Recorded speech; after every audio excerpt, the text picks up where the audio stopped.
Welcome in, everybody, to Throwback Thursday here on Main Street Sports Today, presented by the Tennessee Orthopedic Alliance of Columbia. I'm David Wilson, soon to be joined by my colleague and partner in crime, Mo Patton, as he's battling some audio issues here to start the show. Glad you're joining us on this Thursday afternoon here in the Mid-State as we have battled some rain and some warmer temperatures, but some rain early this morning. It's cleared away to some overcast skies here in Nashville. Once again, appreciate you joining us. Got a good show on deck for you guys today. In the second hour, friend of the show, Kevin Ingram, will join us, talk about Vanderbilt's big win last night down at the FedEx Forum in Memphis as the Commodores moved to 11-0 on their season as they defeated the Memphis Tigers in overtime. Coming up here in our second segment of the show, we'll be joined by Kevin Starks of Lipscomb Academy as the Mustangs are off to an 11-0 start to their season as well, and they're preparing for a big matchup this weekend down up in Gatlinburg as they're out in the Smoky Mountain Classic. So always good to talk to Kevin, one of the good guys the business in here locally. So I'm excited to talk about him and one of his superstars, Cam Blivens, who's off to a phenomenal season for Lipscomb and the Mustangs. And as you see, Mo Patton has appeared as promised, and hopefully his audio is ready to go and he can hear me and we can get started on the show. Good to see you, buddy. Good to be seen. As someone told me once, better seen than viewed, and good to be heard as well. So yeah, happy Thursday, y'all. Even though it's not looking great out there, we are here for the next couple of hours, as David told you, and looking forward to a couple of great guests in Kevin. It's Kevin Thursday, Kevin Starks, Kevin Ingram joining us, and we will also be talking a little hockey, a little football, a little basketball, just hitting on some of everything here. And it is Throwback Thursday. We'll be throwing it back to a conversation we had earlier this week with Greg Gaston of Sports 56 WHBQ out of Memphis, talking little Grizzlies and a little U of M football as well. So big show. Looking forward to it. David, thanks for guiding us through while I dealt with some quote technical difficulties. So let's let's get this thing going with yesterday's results and today's schedule on the rundown. This is the Rundown. Last night in women's basketball at the collegiate level was Belmont picking up a 77-67 win over Evansville. It's men's basketball, as we mentioned, down at FedEx Forum last night in Memphis. It was Vanderbilt defeating Penny Hardaway and the Tigers in overtime to move to 11-0 on their season. It was Vanderbilt 77, Memphis 70. MTSU down at the Glass House last night edged out Kennesaw State 68-67. We talked about this one last night or yesterday rather on the show, previewing it with Teresa Walker of the Associated Press down at Bridgestone Arena last night. It was the Carolina Hurricanes defeating the Nashville Predators 4-1. In the NBA, it was the Memphis Grizzlies picking up a 116-110 win over the Anthony Edward less Minnesota Timberwolves. High school basketball tonight. These are double headers starting at 6 o'clock with the girls. It's Murfreesboro Central traveling to Community. Ezel Harding is at Davidson Academy. Creekwood goes to Dixon County. Big county rivalry there. FC Boyd Senior Christian is hosting Franklin Road Christian. Fairview is hosting Harpeth. Spring Hill goes to Marshall County. Houston County is at Montgomery Central. Oakland taking on Visiting Beach. Centennial is at Rockvale. Columbia Academy goes to Summit, and Clarksville is at Kenwood. Again, those are all double headers. All 6 o'clock starts for the girls with the guys to follow.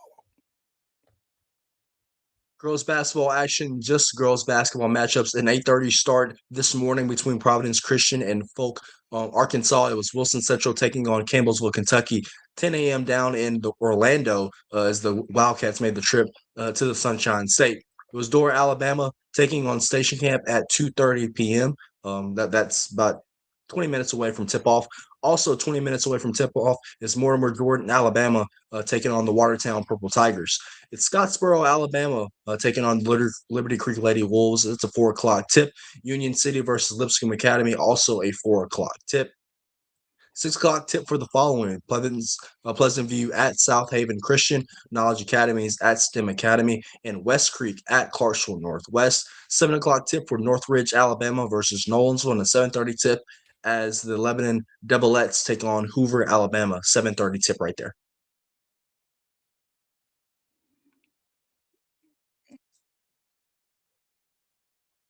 Did you have boys basketball, Mo?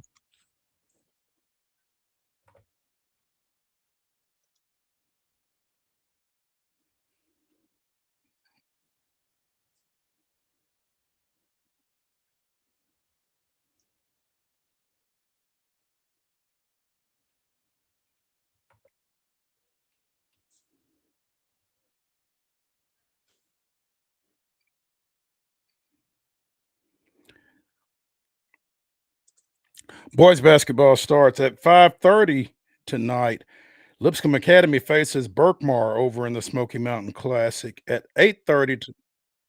I'm sorry. Yeah, hopefully Berkmar and Lipscomb Academy at 5:30. Johnson Central out of Kentucky and Lebanon play at 8:30. Also at 8:30, Palmetto of Florida faces Nolensville. Women's basketball action at 5 o'clock tonight. UT Martin is at the Gentry Center taking on Tennessee State. At 5:30, it's Lipscomb at Sanford.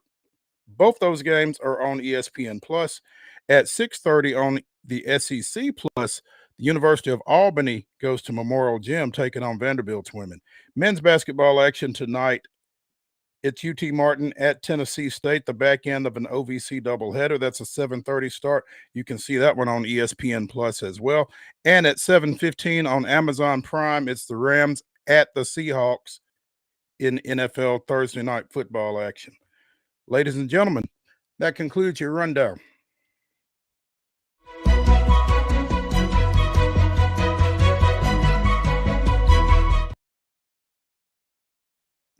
Your top story brought to you as always by the fine folks at Piggly Wiggly and Neely's Mill in Columbia. Be sure and check out their delicious daily deli lunch options available from 11 a.m. until 6 p.m. Also, their hand-cut meats and everything is cost plus 10% at the cash register.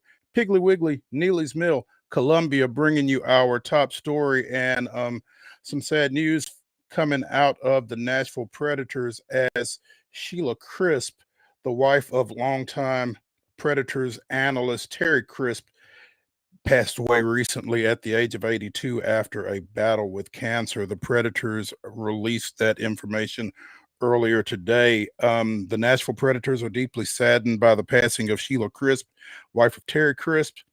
Sheila has been an integral part of the Nashville hockey community from the start. She'll be remembered for her fighting spirit as she bravely faced cancer, but more than that, her love for her community, her joy, and her impeccable sense of humor.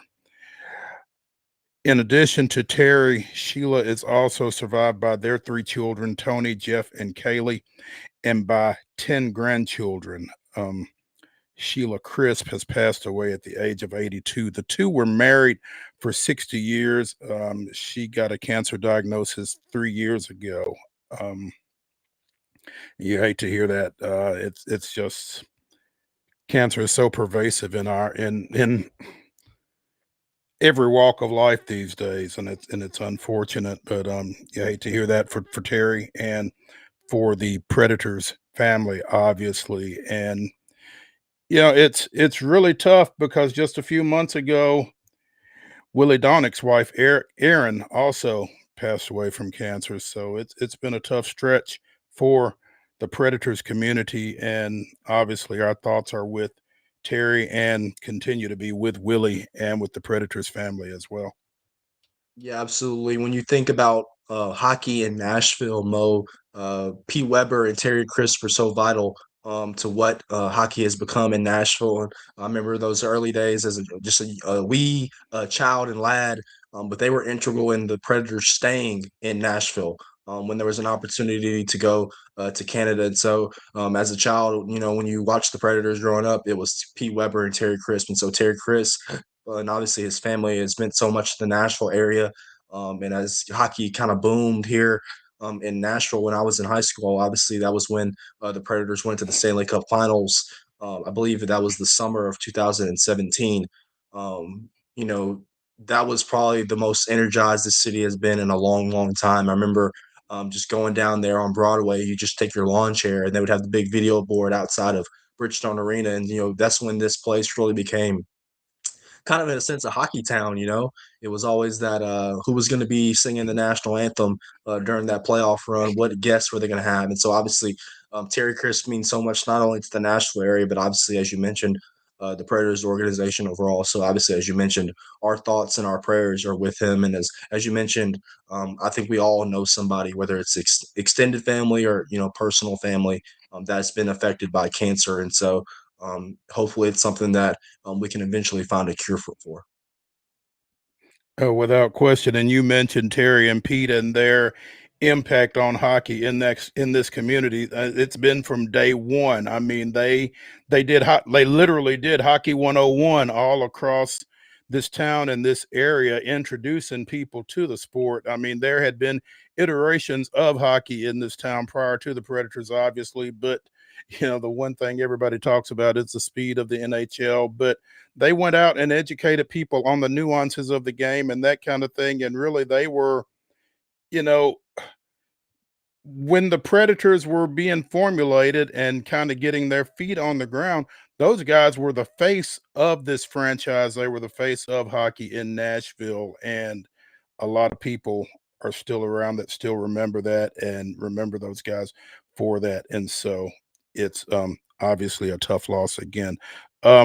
Meanwhile, it's being reported out of North Carolina, a jet owned by former NASCAR driver Greg Biffle crashed on takeoff while landing at Statesville Regional Airport in North Carolina. 6 people were killed in the crash. No names have been released as of this time, excuse me. But again, the jet was owned by Greg Biffle through his aviation leasing company. So if we get any more information on that, we will be sure and pass it along. But a plane registered to former NASCAR Cup Series driver Greg Biffle crashed in North Carolina earlier today, and there were 6 deaths in that accident. So we'll be keeping an eye on that.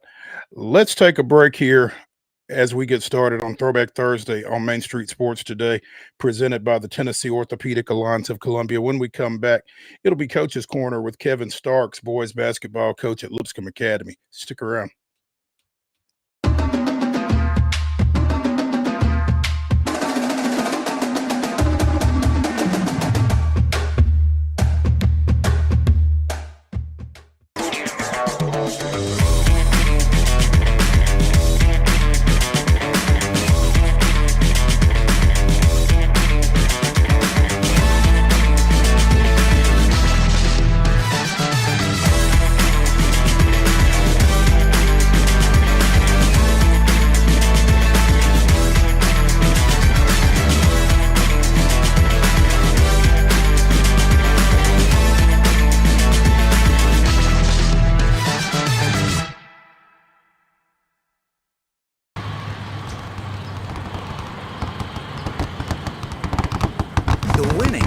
Got closer. All new Sportsbook, the latest gaming machines, live horse racing, and more. The Mid Gaming Hall, Kentucky Downs. Winning just got closer.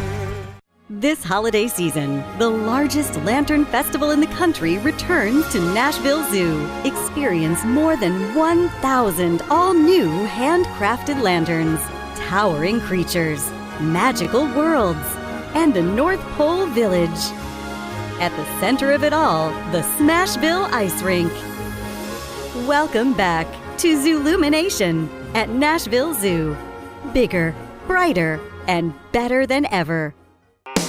Busy bee, yeah, busy bee. If you need... Hold on, y'all, hold on. I need to make a call. Hey, this is Brianna with Busy Bee. I'm giving you a call to let you know your technician is on his way. 3-3. Bee, oh, busy bee. Guys, not yet, not yet. Busy bee, oh, Now busy ready, bee. guys. Call 775-7833. Custom Stone Handlers supplies over 600 distributors and suppliers with quality stone products. Along with Riverstone, we produce and distribute over 100 building, landscape, and other bulk products. Our goal is to provide quality products, service, and partnerships to ensure our customers' success. We firmly believe the measure of any person or company is how you treat other people and customers. Give them a call at 931-490-4990 or visit CustomStoneHandlers.com.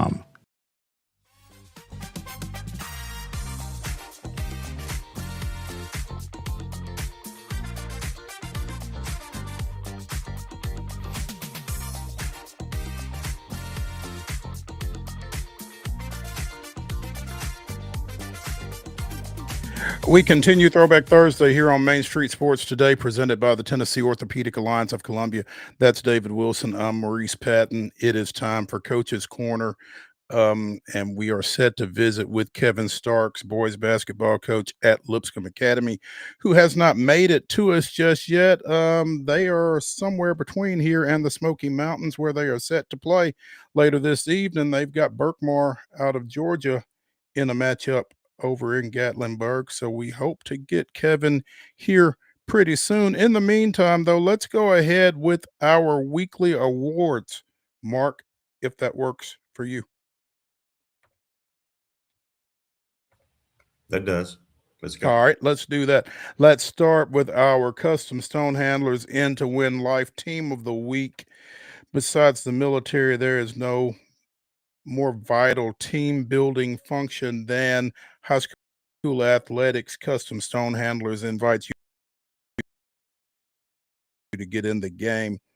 Our In to Win Life Independence Lady Eagle, 3 victories last week. They at Centennial, they won 47-32 at home against Brentwood, and they won 59-50 at doing some nice work in Gibson County are the Lady Eagles and second-year coach Bree Jackson. That improves them to with another win earlier. They've won their last 6 now. So the lady, again, our Custom Stone Handlers to Win Life Team of the Week. Congratulations to them. Our Tennessee Orthopedic of Columbia at the week is Richland Jr. Cade McCormick, averaged 26.5 points in a pair of victories last week, defeating Wayne County and Cascade. Couple of big performances down inside for the big Richland forward there. Cade McCormick, our Tennessee Orthopedic Alliance of Southern Middle Tennessee Athlete of the Week. Congratulations to him. Again, congratulations to the Independence girls basketball team as well. Our Custom Stone Handlers In to Win Life Team of the Week. As we await Kevin Starks, boys basketball coach of Lipscomb Academy, to join us here on Coach's Corner. We mentioned the Mustangs off to a 11-0 start. One of about 3 teams in the Nashville area undefeated through double-digit starts to this point, and they've been rolling under their 5th-year coach. Starks won 3 state championships over at Harding in Memphis before coming this week and starting to get the Mustangs moving in the right direction as well. So excited to talk to him. As David said a bit ago, one of the great guys in this business in this area. So I believe we've got him. Do we have him? Oh, I'm here. Can you hear me? We can, Coach. Kevin Starks, Lipscomb Academy boys basketball coach, joining us here on Coach's Corner. Coach, we appreciate you taking some time. You know, I didn't realize when we reached out to you and asked you to come on with us that you were actually playing today. But so we especially appreciate you taking some time, man. Y'all play Berkmar at 5:30. Now, is that 5:30 here or 5:30 there? At 5:30 there, we're Eastern. We're in Gatlinburg right now. Actually, we're on a charter bus right now, getting ready to go pick up our packet and watch our girls play at 4 o'clock. So we're on Eastern time right now.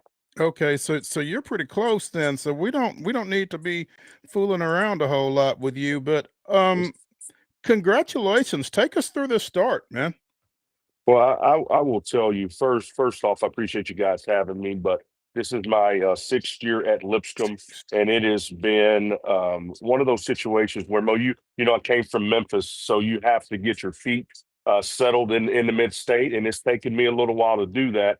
But in the sixth year with the group that I have, it's been a lot of fun, and it's really our seniors. Our seniors have transformed and it's been leading with spirit in our locker room. Cam Blivens, Nash Stark, Will Humphrey, Porter Weeks. Our seniors have led a really fun bunch. I love these guys. This team I have right now, very fortunate to get to coach.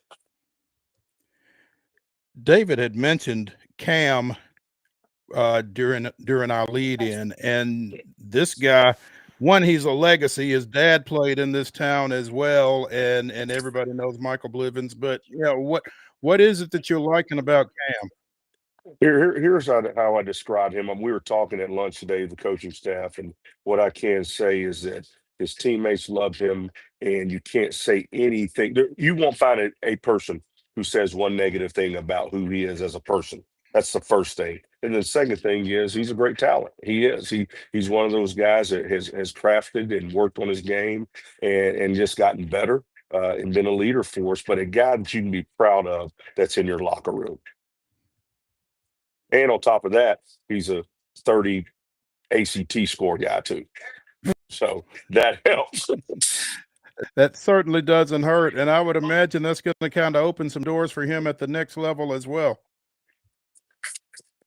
Absolutely, it will. He'll have absolutely opportunities to do things. You know, he was committed to Columbia for a while, and then he kind of decided to open it back up. But he absolutely has the potential, and will have the options to do great things.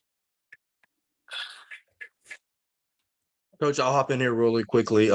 Saw you guys play at the K Manor Classic out in Lebanon against Blackman. Was really impressed with your performance there in a 16-point win. You guys also played out in the Southeast Showcase at JP2. You're headed to Gatlinburg now, and then next week you're going to play in the Music City Hoop Fest as well. You're really challenging these guys with different environments and different opponents. How do you feel like this can help prepare you for region play starting in January? Well, we have to, because anybody who knows anything about basketball in the mid-state knows how hard our region is. And so what we're trying to do is prepare our guys for that environment. I think we have a chance to be successful and be competitive in our league, but I also want us to be ready for all types of games. Today we'll get tested really well. And it's one of those things, can we get better every time we step out on the floor? And so playing in that Lebanon Classic, playing against Blackman, who is coached by Coach Workman, who's excellent, and also was my wife's high school basketball coach. They won a state championship together at Hickman County. I have utmost respect for him. And then playing Brentwood, playing there, then coming back at that showcase at Pope, playing the 2 games that we played there, really helped us. Coach, you mentioned that foundational senior class that means so much to your group. Maybe talk about some guys that maybe don't get enough attention here locally in the mid-state, some guys that have really impressed you, that have played some big minutes for you thus far and are going to continue to play some big minutes moving forward. Well, I will tell you, Cam's brother, Christian Blivens, is a sophomore who is a point guard for us and starts right now and been excellent for us. Then we have Will Humphrey, who is an unsung hero, I would say, for our team as a senior. And then Langston Jordan, a junior that is playing right now. And the good thing about it is I was talking to Coach Hickman earlier today at lunch, and I said the one thing of going back to Cam and this group, when these guys were freshmen, this senior group won our league championship as freshmen, and Cam was a starter on the varsity team as a freshman. But what he did with no one telling him to do it, I didn't say it, his parents did. He went to every game of that freshman group, that sat on the bench and cheered those guys on when he was a starter on the varsity. So that says a lot about him, but it says a lot about how close knit this group is together. And I believe this, sometimes those are the things and the moments that carry you over the hump in your seasons when there's a talent disparity. These things like this, things that make a difference. And I truly believe in that. Kevin Starks, boys basketball coach at Lipscomb Academy, joining us here on Coach's Corner on Main Street Sports today. Coach, you guys been putting some points up. What do you feel like, or what is it that y'all do well when you're doing things well? Here, it's so funny because one of the joys that I have right now, I get to coach with Tyler Hickman, who played for me on our first state championship team at Harding in Memphis, and he and I were as close. In 28 years of doing this, I'm as close to him as I am anybody I've ever coached, and so I've been able to get him to help me, not more than help me, but kind of turn our offense over to him and let him run it and do things and kind of oversee. But he's teaching me a lot of things that I need to grow into. And so he's doing that and helping us. And so our guys are able to, he put in a system that fits our personnel. And so it works. You have somebody, Nash Stark is a senior this year. And I would say from the time Nash became from a sophomore to senior, he has been phenomenal. He's a double guy. I think he's averaging 18 and 10 now, which is phenomenal. And his basketball IQ and his skill level is really, really good. So I think it has a lot. And it's also with Tyler running our offense, it's let me focus a little bit more on defense, which I think we have gotten better at because we spent more time doing it. And so it's one of those things. One thing we always talk about how Nick Saban grew when he hired Kiffin and Sarkisian and all those guys. For me, I'm fortunate enough to have somebody that I trust immensely and love already, that I trust to take what he can gift it at and use it to help us and propel our program. So that it's a combination of things, coaches and players working together, rowing the boat in the same way. And so it just helps us.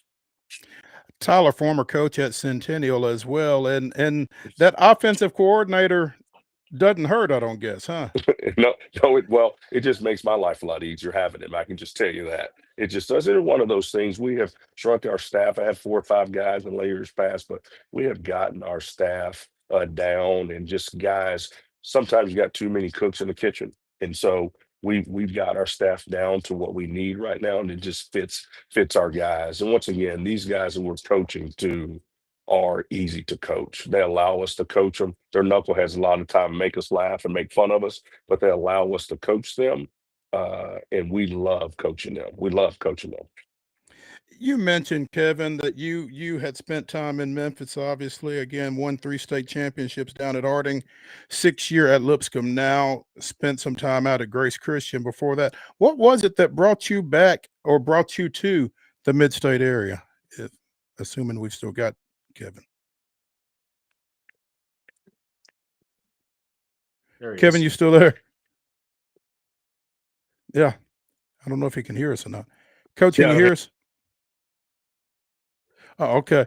Yeah. What was it that brought you this way after spending so much of your career in Memphis? I know Becky, obviously, as you mentioned. Can you hear us? Mo, you guys there? Sorry about that. We can hear you. No, that's okay. Yeah, we've got you, Kevin. Mo, can you hear me? Tell us about the move from Memphis to Nashville.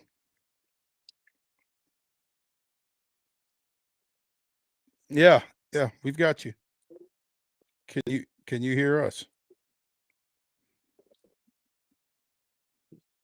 All that internet Coach? connection going to Gatlinburg.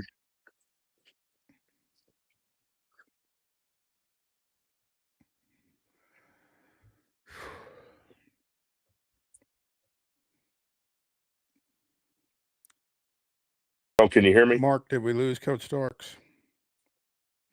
We've got you, Coach. We can hear you. Can you hear us? He can't. Kevin?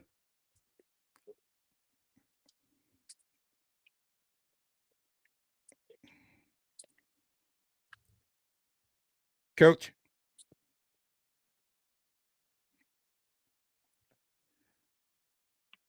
Mark, thoughts?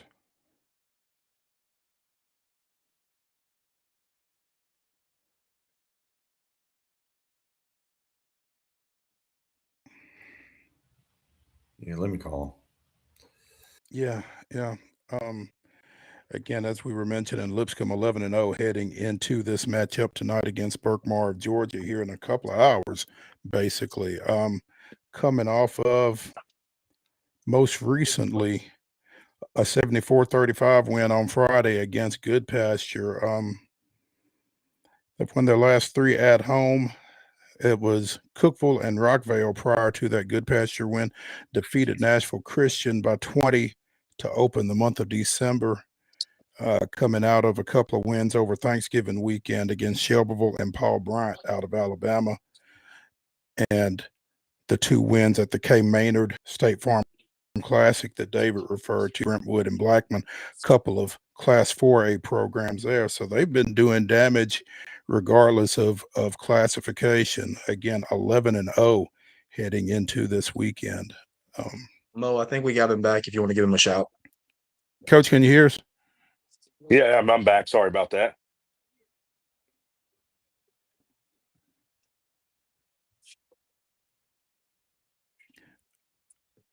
I can hear you guys. Kevin. Yes. Yeah, I got him. Hello? Mo. Kevin, Mo was asking you before you kind of cut out, just talking about that transition and that move David, coming go back ahead. to the mid-state from Memphis. Well, I will tell you, it wasn't easy. It's so funny because born and raised in Memphis, went to school at Abilene Christian and played there, and then came back from Texas after about 11 years, and then spent 15 years in Memphis. And transitioning to the mid-state was different from me because, once again, Memphis is one of those towns where everyone knows you. Then you come to the mid-state, come to Nashville, and you kind of have to rewrite your story. You have to rewrite your and kind of gain some respect and get some respect from people who may have heard about you, but you hadn't coached against. So it wasn't easy, I can tell you that.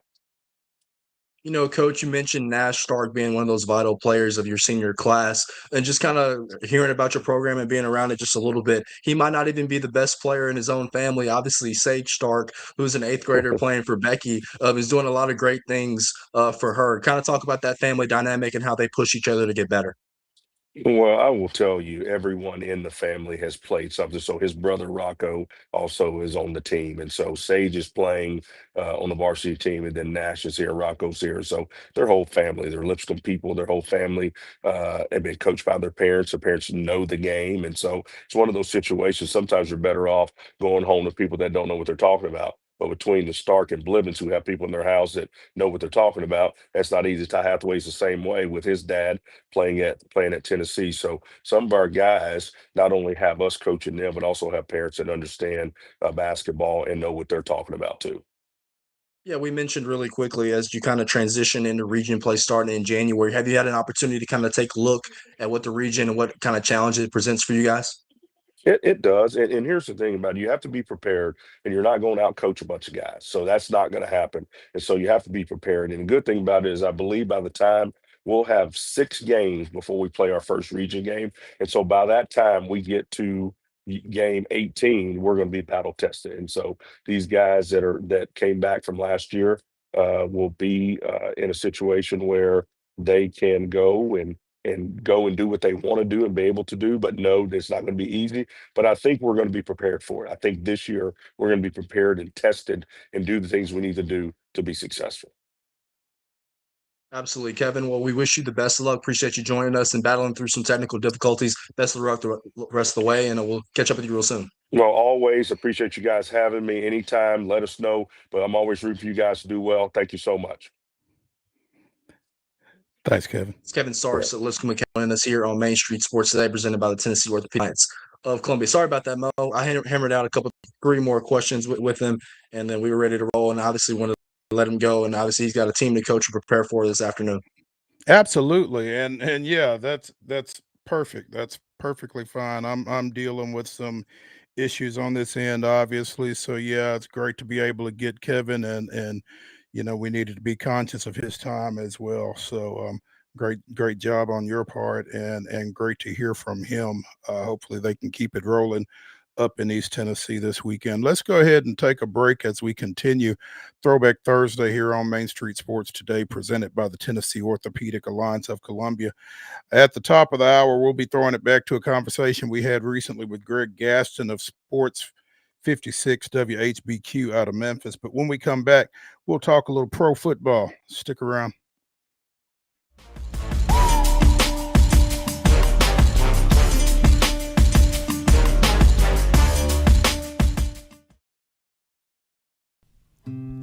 Columbia Power and Water Systems is dedicated to bringing our customers reliable, local service.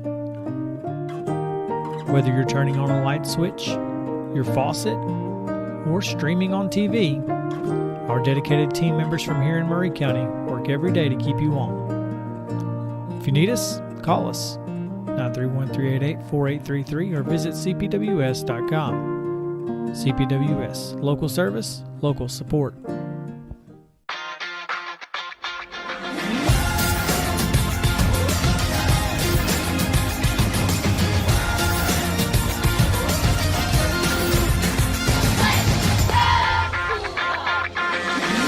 Zion Christian Academy at zioneagles.org or 931-388-7531. You can schedule your appointment to visit their beautiful campus. Again, zioneagles.org or 931-7531 to schedule your visit today.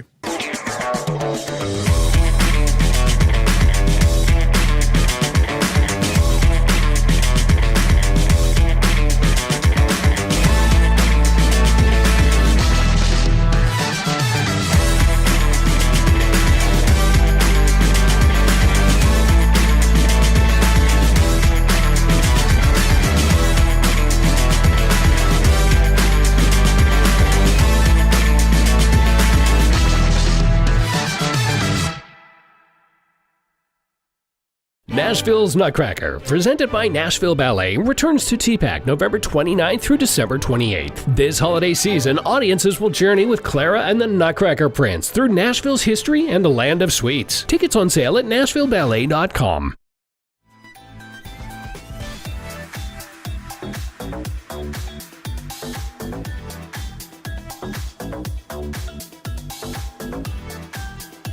Throwback Thursday continues here on Main Street Sports Today, presented by the Tennessee Orthopedic Alliance of Columbia.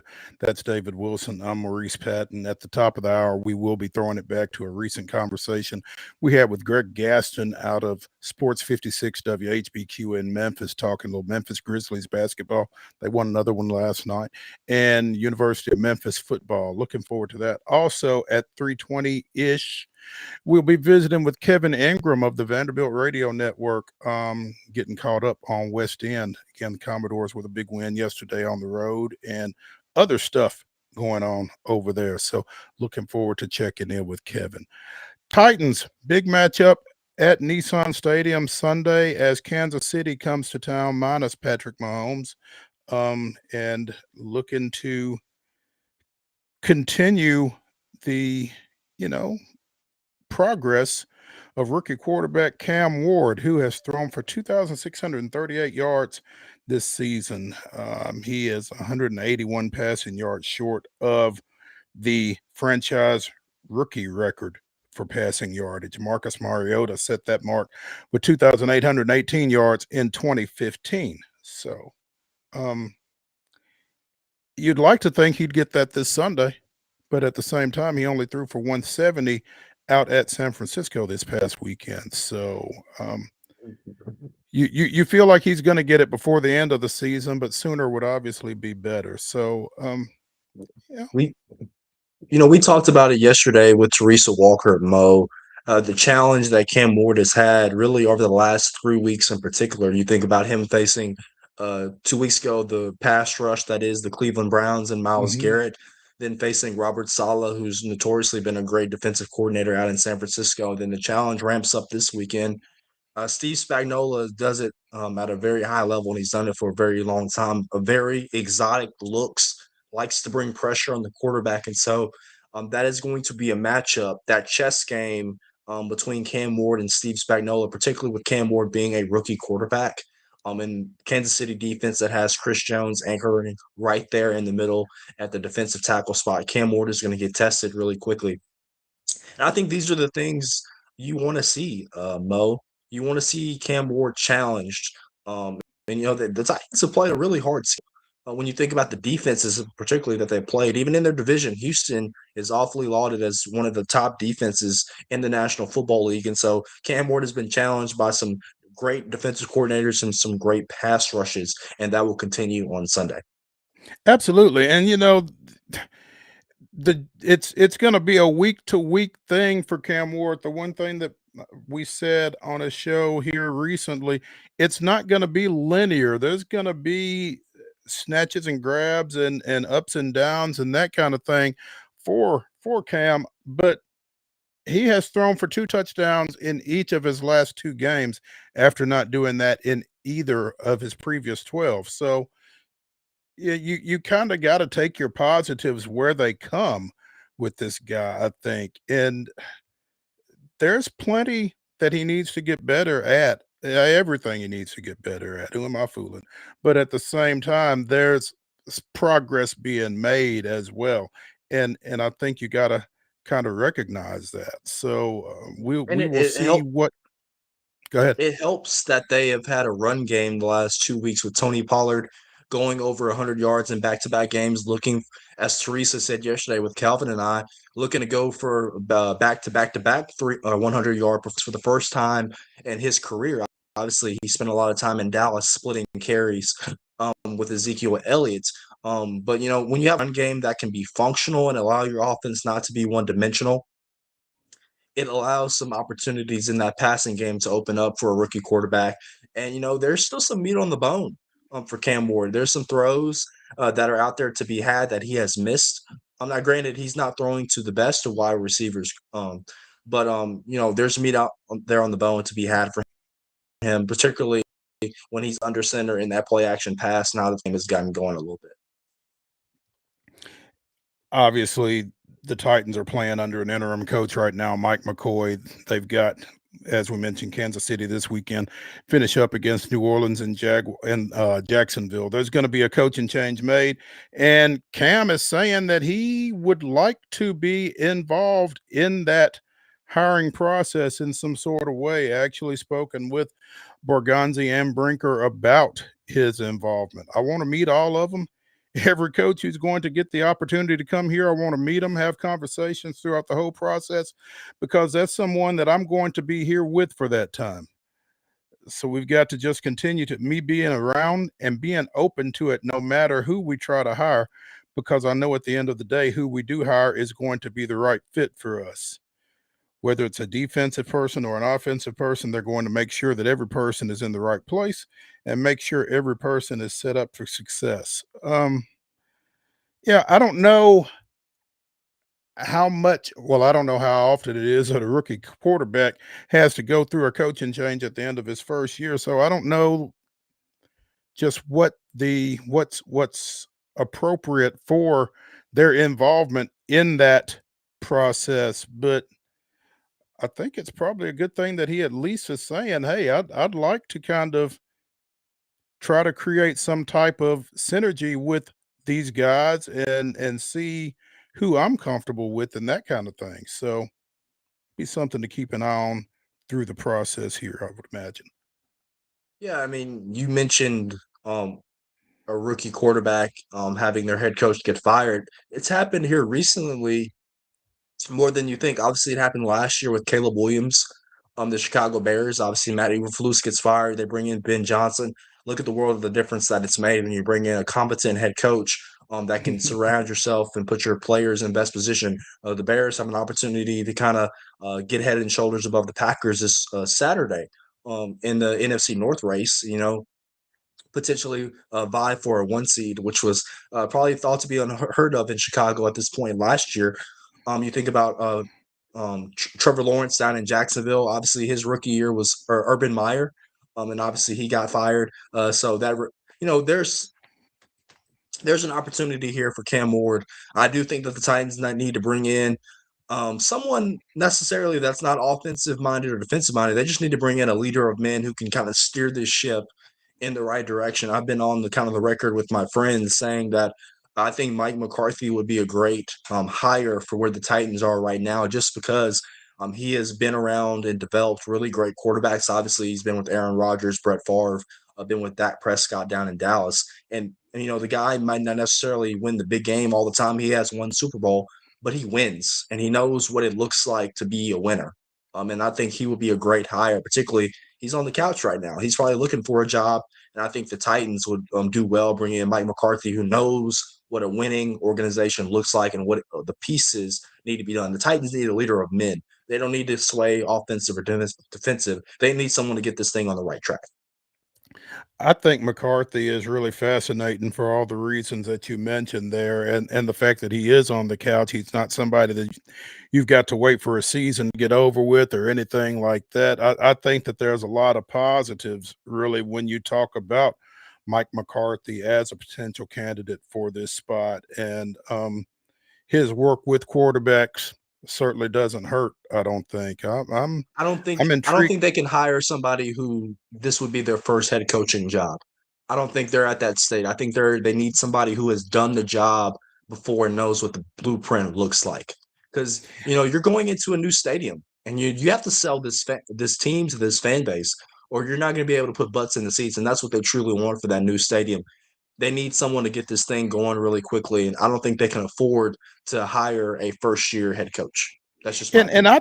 I think that for the relative lack of experience that Bergonzi and Brinker have in their positions, you need somebody who has been through the wars as a coach to kind of maybe help those guys or maybe push back on those guys a little bit. So I think there's a lot of positives really with a Mike McCarthy in this position. I'm interested to see how that goes. Um, Tonight, Thursday night football, Rams go to Seattle in a battle of 11-3 NFC West rivals. The Rams may be without Devontae Adams, which does not help Stafford's situation any against that Seattle defense. But this is obviously a big ball game for much the same reasons as we've seen in the NFC North late, both last year and over the past little bit here this year. I mean, the loser of this ball game falls into a wild card spot, and that's not going to be a real advantageous place to be, I don't think. I've kind of been tuning into ESPN a little bit this afternoon, Mo, just hearing the preview of this matchup. Going to be rainy in the Pacific Northwest. What's new? And high wind volume as well. So this is going to be a matchup that might come down to the kicking game, punters, kickers, and who can take advantage of that. This is a luxury. Thursday night football where we get an opportunity to get two of the best teams in the league, both at 11-3, I believe. With an opportunity Mhm. to stake claim to the NFC West. Matthew Stafford, borderline 40 years old, and he's still out there doing it at a high level. With Sean McVay, obviously, he's going to be probably without Devontae Adams tonight with his hamstring injury, but him and Puka Nacua are probably one of the best duos in the National Football League right now. I mean, trust it coming from somebody who's played Puka the last 2 weeks in fantasy. Those two are always cutting up. But the Rams, I think they're the best team in football. And I know that might be a stretch considering you think, well, hey, what about the Denver Broncos? The Rams, both offensively and defensively, can get you in so many different ways. And so I think this Rams team is one that's going to be scary to face, not only the rest of the regular season, but in the postseason as well. They've been there. They've done it before. Sean McVay is one of the best offensive minds in the league. And, Matthew Stafford, he's a Super Bowl champion, and he is looking to get that other ring with, one of the best offensive cores in football. You think about Kyron Williams, Blake Corum at the running back position, a healthy Puka and a healthy Devontae Adams. That's scary to think about defending all that blade of grass. Yeah, and Stafford with his play over the course of this season has put himself in MVP contention in addition to, playing for potentially another ring. So he's got a lot going here as he heads into the latter stages of his career. And for all of the stinkers that we've gotten on Thursday night football, again, to your point, this one doesn't seem to be in that realm. Both 11-3, both playing for the top spot in the NFC West. So should be a good one for a change on Thursday night on Amazon Prime. Bears trying to get a new stadium and might have to leave Chicago proper to do it, feels like. The team is expanding its search beyond the state borders, looking into Northwest Indiana, according to a letter sent out to Bears fans by team president this week. Northwest Indiana is among the locations the franchise will explore to build a new domed stadium, which is kind of wild in and of itself. It just feels like Soldier Field and the elements and that kind of thing have been such a home field advantage for the Bears historically. That a dome, I'll be interested to see how that goes over with their fan base.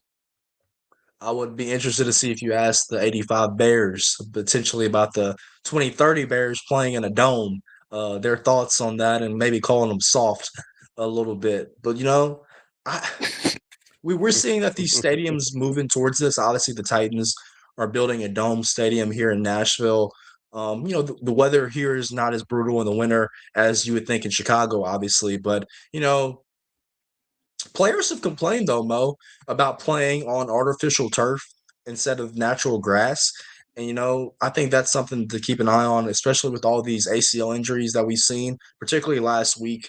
The playing on the turf compared to the grass, natural grass, is something that players have been very vocal about the last several years.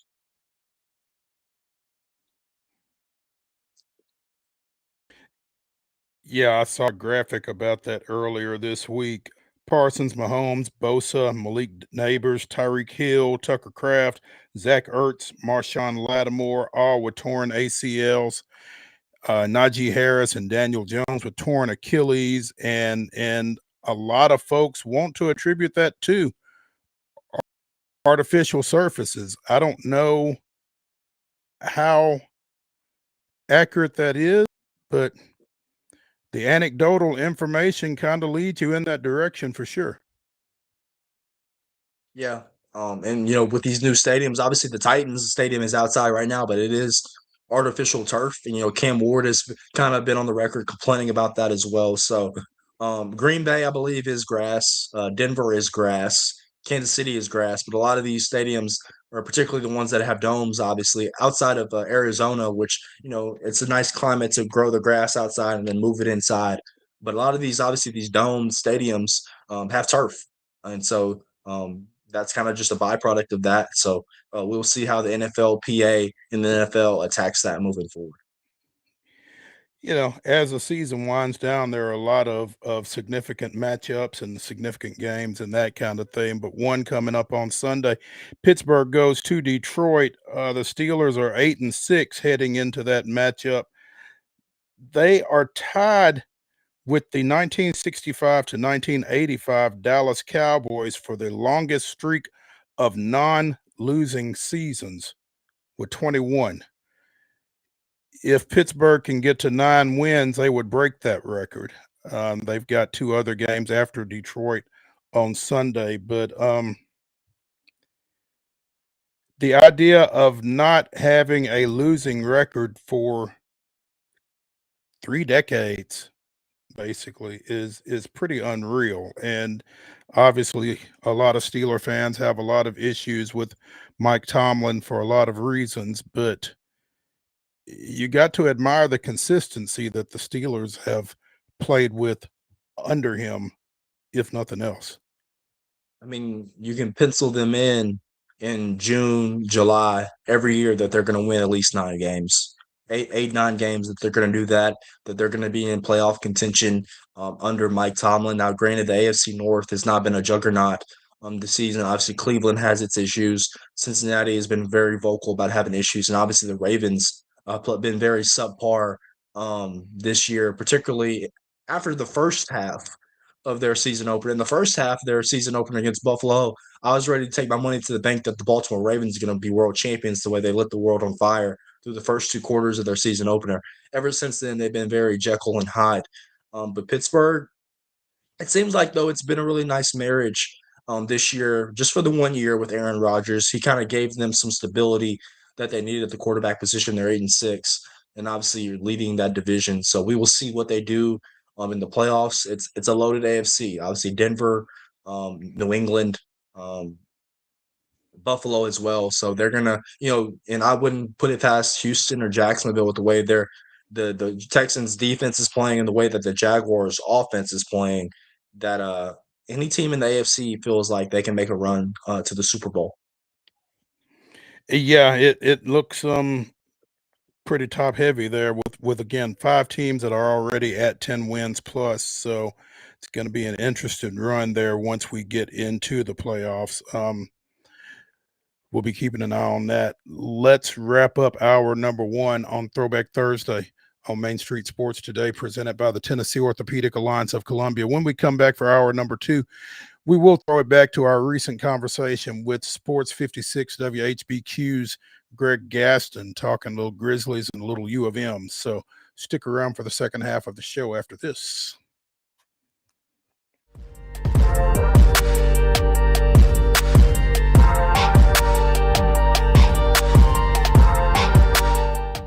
Jones & Lang Sporting Goods here in Columbia has been outfitting teams, officials, and anybody else from T-ball to college for 50 plus years. Be sure and check them out at 931-388-8060 or online at jonesandlang.com. Jones & Lang Sporting Goods, the look of a winner. Zion Christian Academy at zioneagles.org or 931-388-7531. You can schedule your appointment to visit their beautiful campus. Again, zioneagles.org or 931-7531 to schedule your visit today.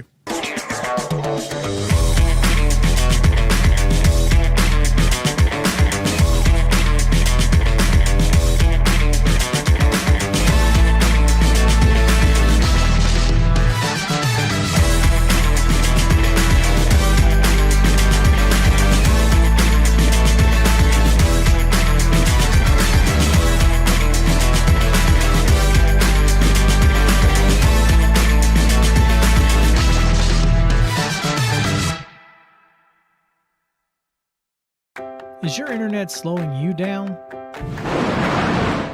It's time for an upgrade. Whether you're at home, working from your home office, or at your business, it's time to unleash the speed you need with speeds up to 1 gig at CPWS for as low as $70 a month.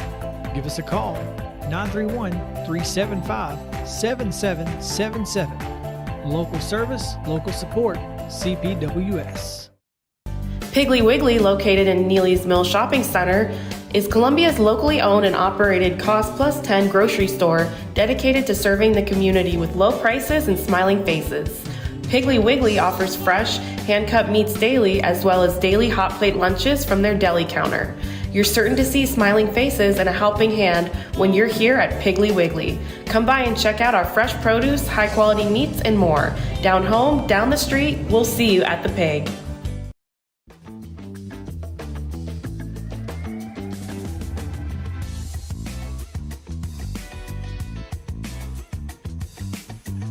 Joining us now from the Bluff City, it's Greg Gaston with Sports 56 WHBQ. Greg, good afternoon. Good afternoon, gentlemen. It's been a minute. It has, man. You've been busy over there. There's been a lot going on in Memphis, and we appreciate you slowing down long enough to catch up with us. Tell us about the Grizzlies and where things right now, because they had some momentum going into Friday night's game. They had to sit for a little bit because of the NBA Emirates Cup schedule and that kind of thing. Got back on the floor Friday night. Ja's first game back in a while. And right when you get Ja back, Edie's out. It's like, it kind of reminds me of the movie Friday, We got Kool-Aid, no sugar, whatever. You just can't put everything together, and the Grizzlies fall 130 to 126. Just kind of, what is their mindset? Where are they right now? Well, unfortunately, it's been a recurring problem, not just this year, but for a number of years now with the injuries with this team. People think they need to do a seance or do something over there at FedEx Forum. It feels like it was maybe built on an ancient Indian burial ground. There's just so much bad luck. It's hard to believe. Every team goes through injuries, but it's hard to believe that one team can go through as many as they're going through. And again, this is not just this year. A couple of years ago, they were hit with injuries up and down the lineup. A few years before that, they had a year where they played, I think it was like 32, 33 players played on the roster. So they've had their issues with the injuries, but Mo, you're absolutely right. You get Ja back, and you're ready to see Ja and Edey work together with the spacing that Zach Edey creates, gives more room for Ja to operate the alley-oops to Edey. We're all excited about that. He comes back. Edey's hurt. We get the news on Friday. Nobody had any inkling that Edey was hurt again. And as you guys know, bigs, like gigantic guys, like 7'4" that Edey is, ankles, feet. You worry about that. We've seen it before with some tremendous players that's had their careers derailed by feet and ankle injuries. Others have been able to make it through and persevere, but that the deep picture here, the picture of the future with Zach Edey is a little bit alarming. Here's a guy who didn't go through injuries at all at Purdue, and he's gone through 2 already this season with Memphis. So right now, this team is basically in this holding pattern. We have not seen the full roster. Ty Jerome was their big offseason acquisition. He hasn't played a second in a regular season game. Brandon Clark has been out. He's expected to be back very soon. Then you lose Edey, as I mentioned. So I don't know if we're ever going to see this whole entire season, all these guys together, because we don't know what the possibilities are. We only can dream what the possibilities are. Yeah, they have played well of late up until they blew the game Friday against Utah because they took advantage of bad teams. They only have 1 win all season long against a team that's 500 or better.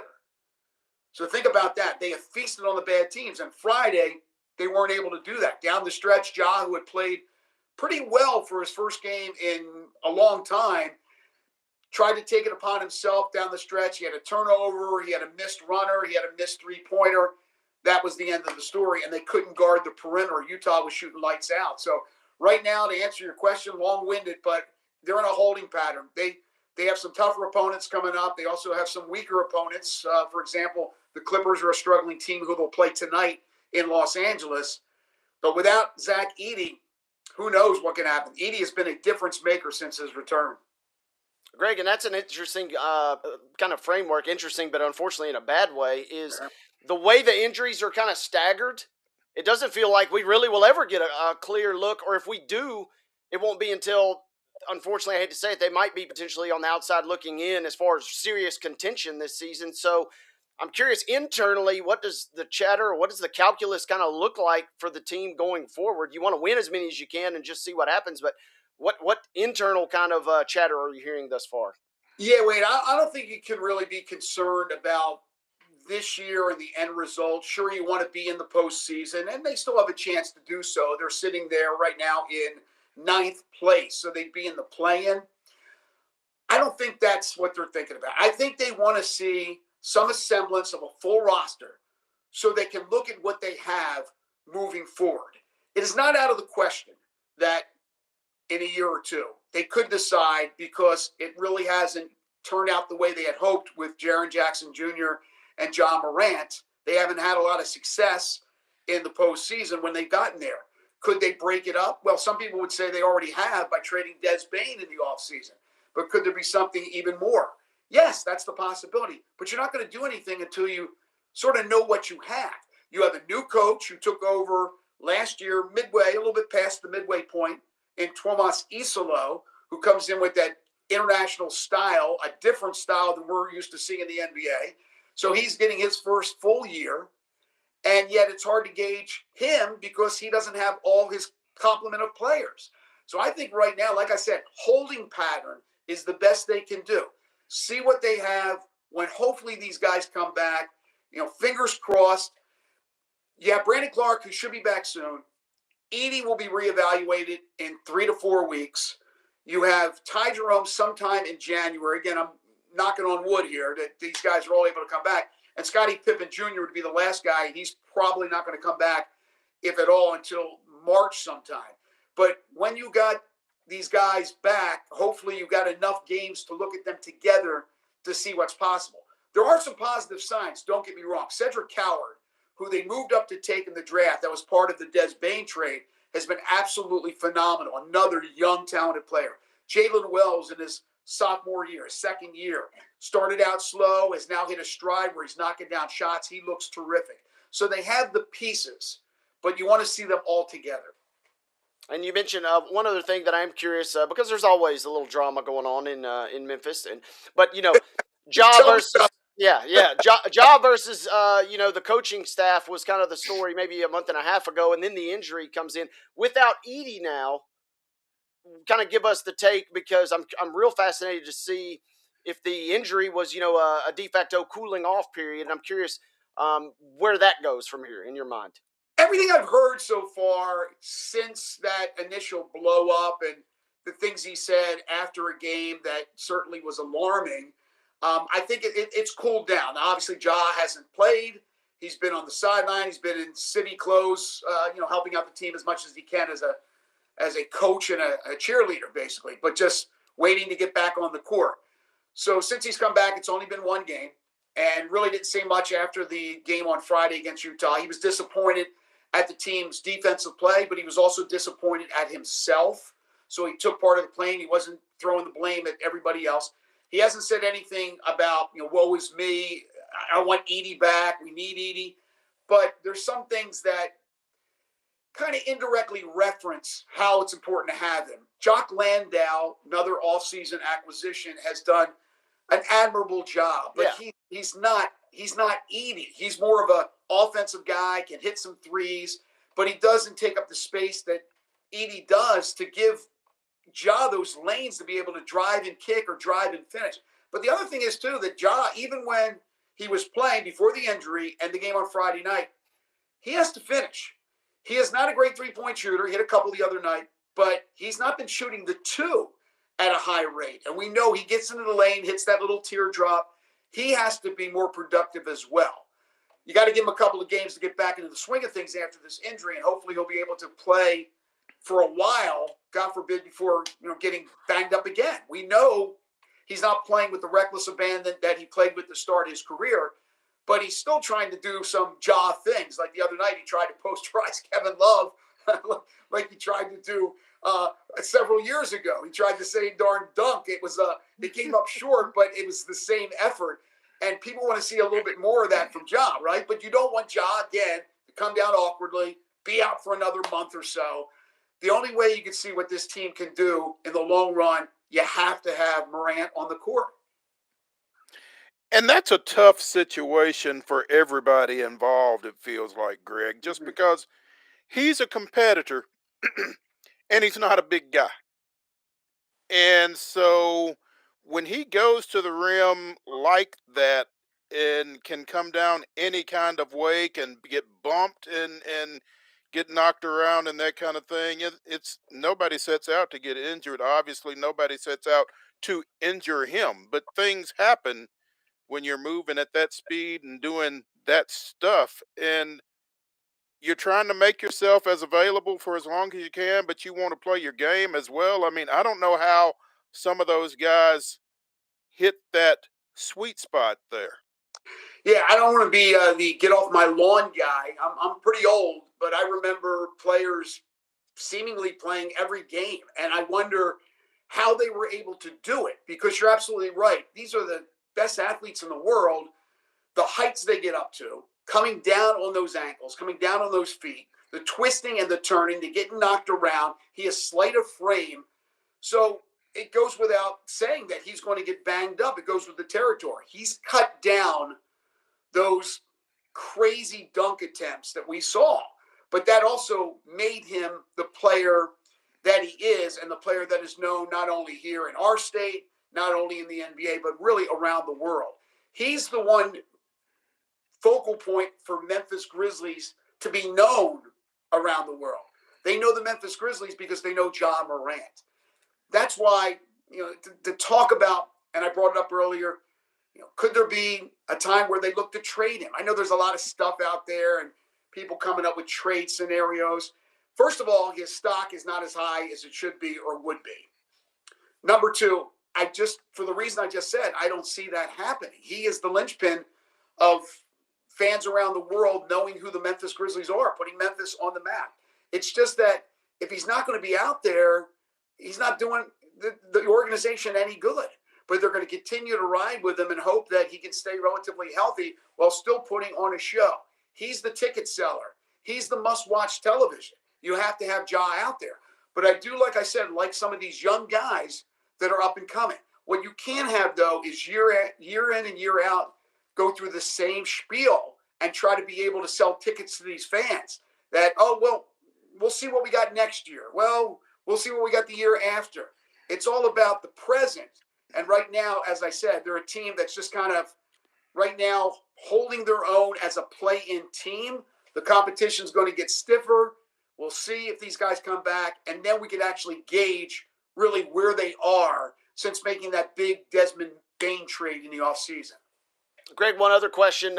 You mentioned we talked about Isolo a minute ago, and man, it felt like during especially the last year or two of the Taylor Jenkins era, at least for me personally and some others, there were a lot of concerns or questions about the rotation and minutes. And all of a sudden, it kind of feels like there's a lot of the similar type questions. Is there any rationale, or what's the latest in the Bluff City? Because when we need buckets in key moments, it sometimes feels like the best players are not out there on the court right now. Wade, that is a question that's being asked by a lot of people calling or texting my show in the mornings, asking that question as well. The argument Friday night was Jaren Jackson Jr. played, I think it was the equal amount of minutes to Jock Landale. How does that happen?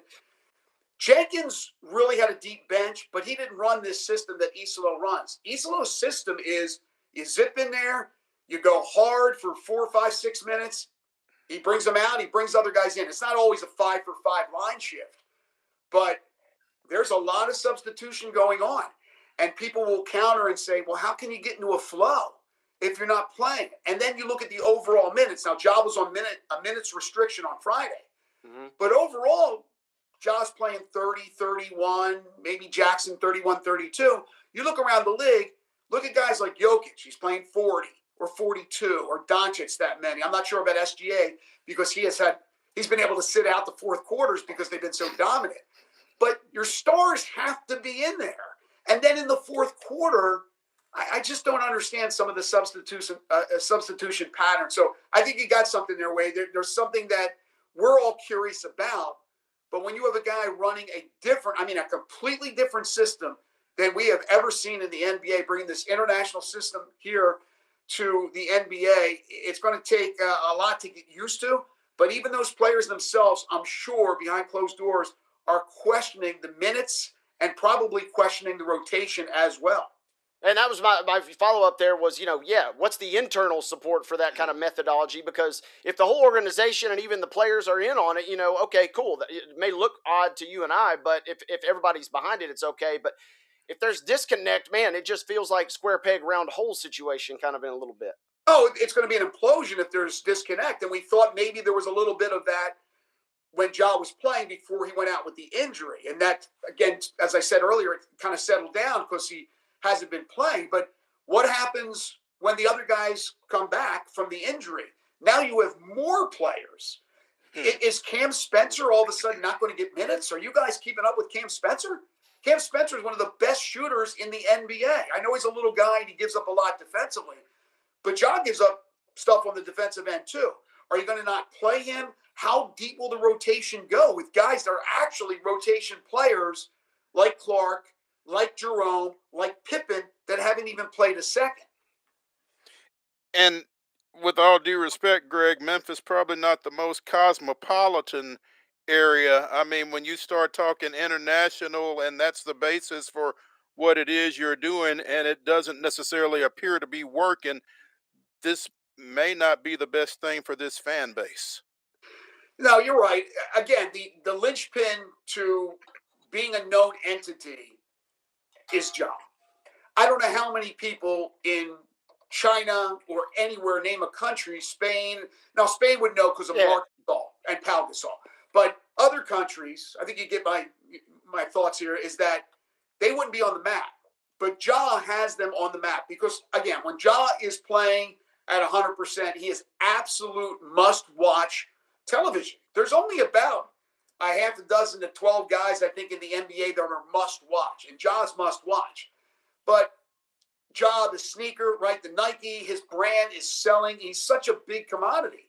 That's why you would hate to have to deal the guy if you feel like you're not going anywhere. But then again, you're damned if you do, damned if you don't. You can't continue to have seasons like this where they're going nowhere. Now, again, the excuse this year is injury.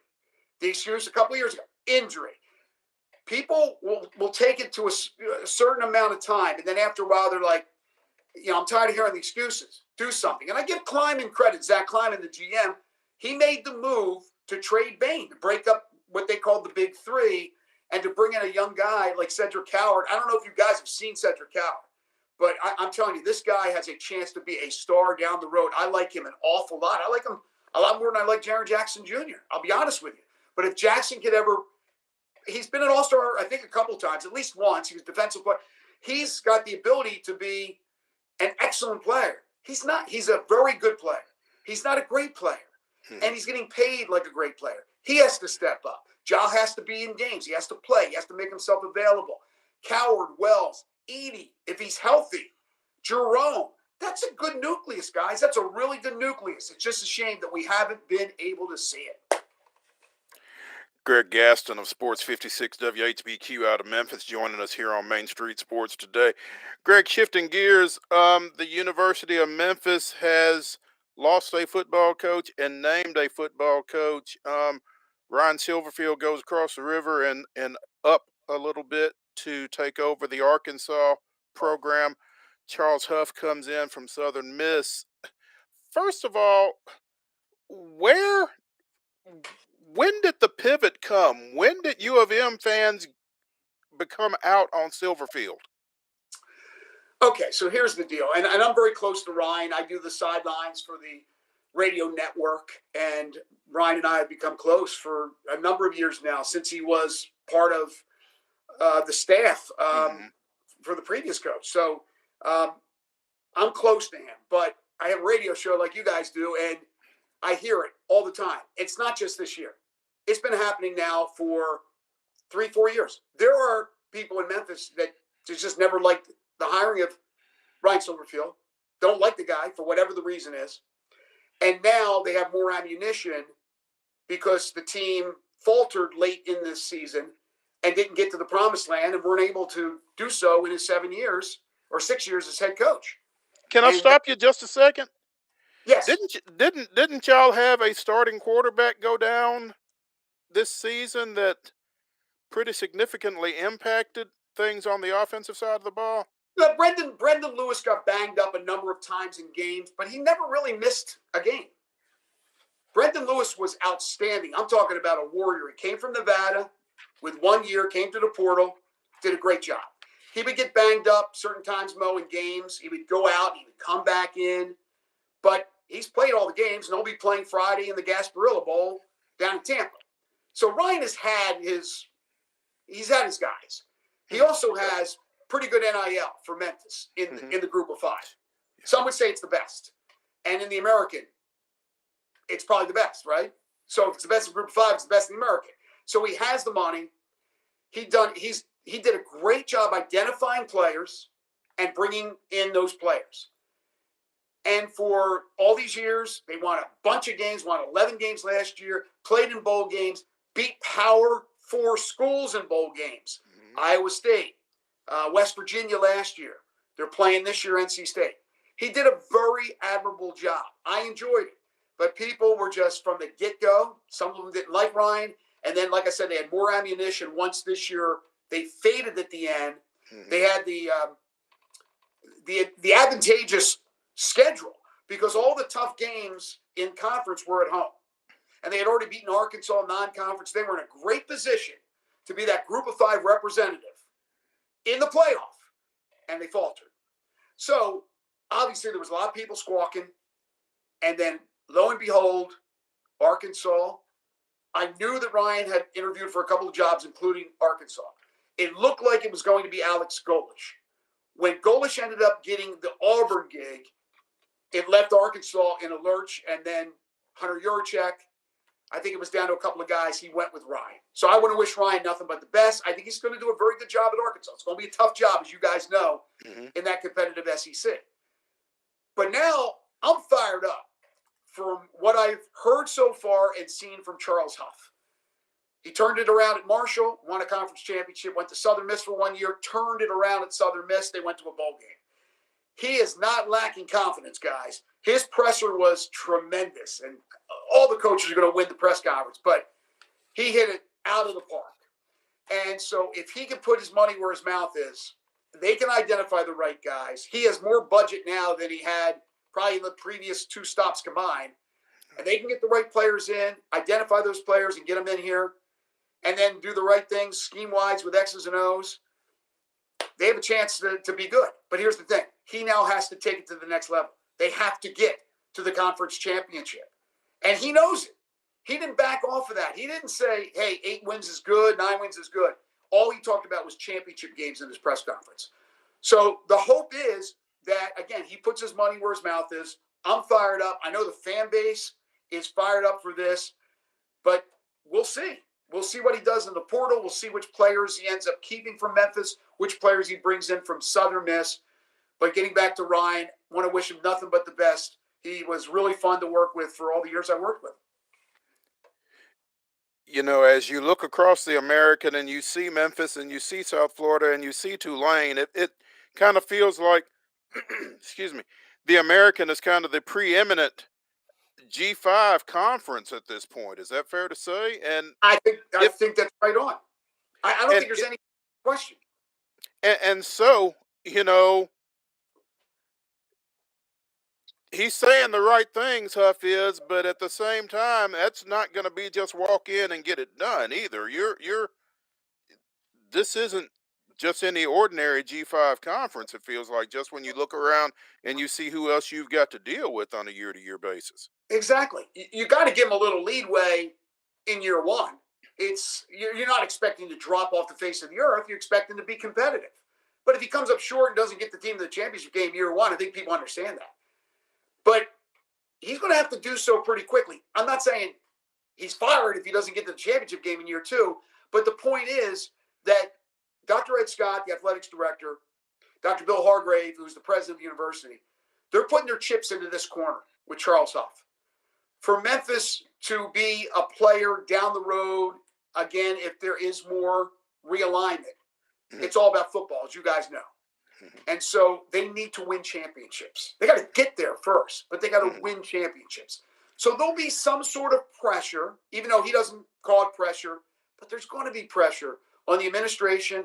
They got the renovations at the stadium will be ready to go in September for the new year in 2026. It's going to look fantastic. So there are high expectations. A little bit of leeway that first year. But Memphis is expected, yes, to be up there playing for a championship, and the group of 5, soon to be group of 6. There's no question the American's the best conference, in my opinion, and I'm not alone in that opinion. Greg, before Huff left, or when he left Marshall, he took, basically the entire team with him down to Southern Miss. How many of those guys are still around, and how many guys from Southern Miss do you anticipate, on the peripheral of his tenure at Marshall when he had that great success? How many of those guys will kind of follow suit, you think? He brought his DC with him, the one he brought to Hattiesburg from Marshall, so he's coming to Memphis. They've already announced a number of other position coaches. The offensive coordinator is not coming. That is Blake Anderson, who's been given the head coach in position at Southern Miss, the former Arkansas State, Utah State head coach. So Blake's staying. So he right now, Charles Huff, is on the mission to find a young, innovative offensive mind. That's what they're looking for, because he has emphasized speed, and more speed. Wants the mobile quarterback, wants speed on the outside, wants a big defensive line. That's the 3 areas. That's the only areas he talked about. But he's got to get an offensive coordinator. There's probably not going to be any holdover from the Memphis staff. Possibly the interim head coach right now, Reggie Howard, who's coaching them in a bowl game, who was the defensive backs coach at Memphis, has no prior head coaching experience. He'll be coaching the team in the bowl game. But he's already brought in a defensive backs, a safety coach, and he's brought in a corner coach. So I don't know what the position would be for Reggie, who played at Memphis and ended up playing in the NFL, went to a Super Bowl and all that. I don't know if anybody is being held over. So he's going to bring in the bulk of his staff from Hattiesburg to Memphis and then fill in the other positions. But that OC hire is going to be extremely pivotal. Greg Gaston of Sports 56 WHBQ out of Memphis joining us here on Main Street Sports today. Greg, really appreciate you spending some time with us this afternoon, and look forward to catching up with you again soon. Yeah, happy holidays, guys. Thanks. Hey, same to you, man. Thank you. See you. Take care.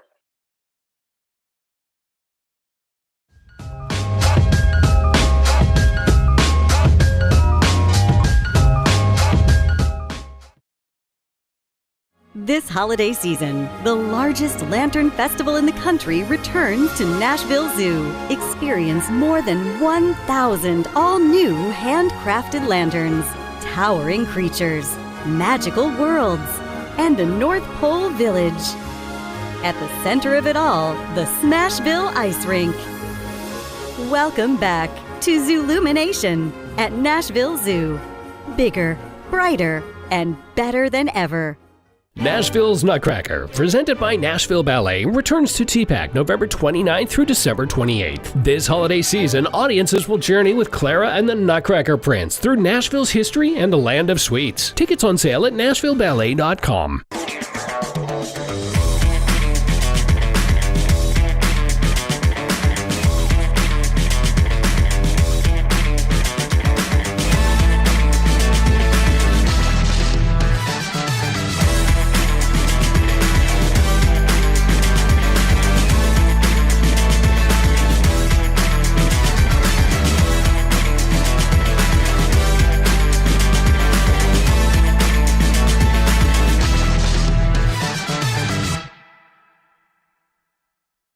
Jones & Lang Sporting Goods here in Columbia has been outfitting teams, officials, and anybody else from T-ball to college for 50-plus years. Be sure and check them out at 931-388-8060 or online at jonesandlang.com. Jones & Lang Sporting Goods, the look of a winner. Piggly Wiggly, located in Neely's Mill Shopping Center, is Columbia's locally owned and operated Cost Plus 10 grocery store dedicated to serving the community with low prices and smiling faces. Piggly Wiggly offers fresh, hand-cut meats daily, as well as daily hot plate lunches from their deli counter. You're certain to see smiling faces and a helping hand when you're here at Piggly Wiggly. Come by and check out our fresh produce, high-quality meats, and more. Down home, down the street, we'll see you at the Pig.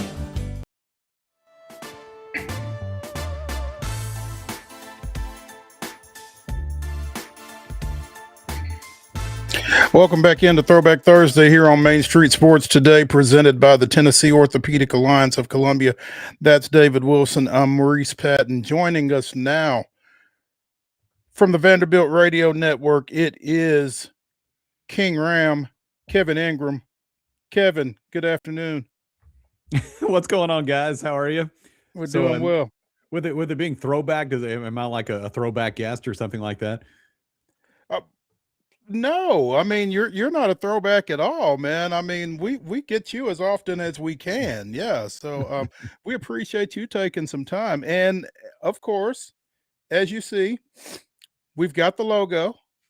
Yeah, that's always my stipulation for coming on here. I have to have my logo displayed prominently, so I appreciate prominently. That. Yeah, we need to actually get it on the screen. We got to get Mark to work on that. No, Kevin, appreciate you taking some time.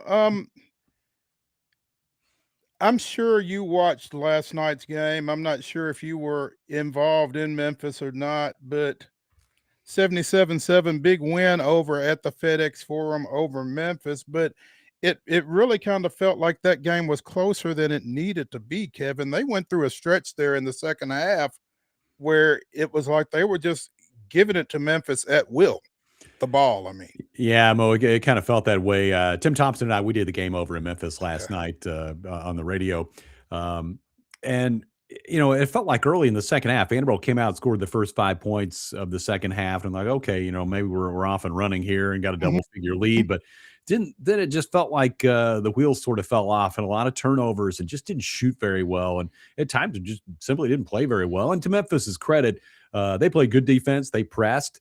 They made things happen. They forced the issue, and they were able to. They went on a 10-0 run, and they took lead. They were up by 4 or 5 points for a little middle stretch here of the second half. Vanderbilt did a good job of stabilizing a little bit, making enough shots, making enough free throws, getting some stops, and they held Memphis without a basket for a while. And game, it got down to the end of regulation, and Vanderbilt had a chance to maybe put it away with a couple at the free throw line. Those didn't go. Memphis tied it. Had a great look for Tyler Nickel at the buzzer to win.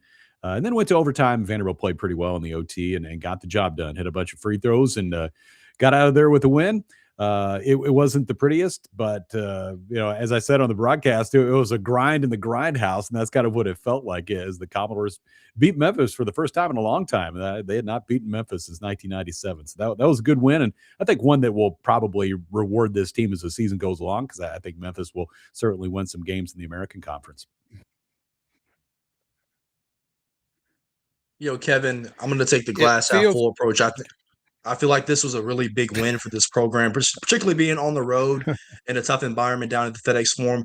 And it's going to be a nice 2-game stretch as they go to Winston-Salem here in a couple of days to take on the Wake Forest team in Dinkins. Just seeing this Vanderbilt team play in some pressure-packed environments and some rowdy gyms that everything is going against them, I was really impressed with how they kind of stuck together, particularly, as you mentioned, in the overtime period to pick up a win and stay undefeated on their year. Yeah, for sure. I think this team showed some things in that game, even though things didn't go especially well some of the time. I think what made Coach Mark Byington really happy was the way they did stick together. And he told us after the game that when he got to the huddle at the end of regulation before the overtime started, that he was worried at first he was going to have to pump them up a little bit because they might be a little down after the way regulation ended. But he said to the contrary, that the leaders on the team, the older guys, had already stepped in and started running the huddle. And he really liked the way that those guys, kind of their core older players stepped up and made sure everybody was still going in a positive direction. I do think it's a good win. I mean, you're not going to blow everybody out. I mean, that just doesn't work that way. And I think it was good for this team to face some adversity like that, to be in, like you said, a tough road environment over in Memphis, and have some things that didn't go well, fall behind, come back, rally, and get out of there with a win.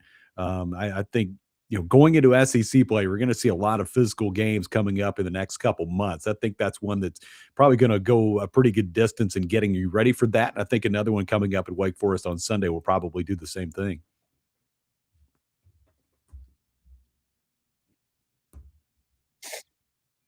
Go ahead, Mo.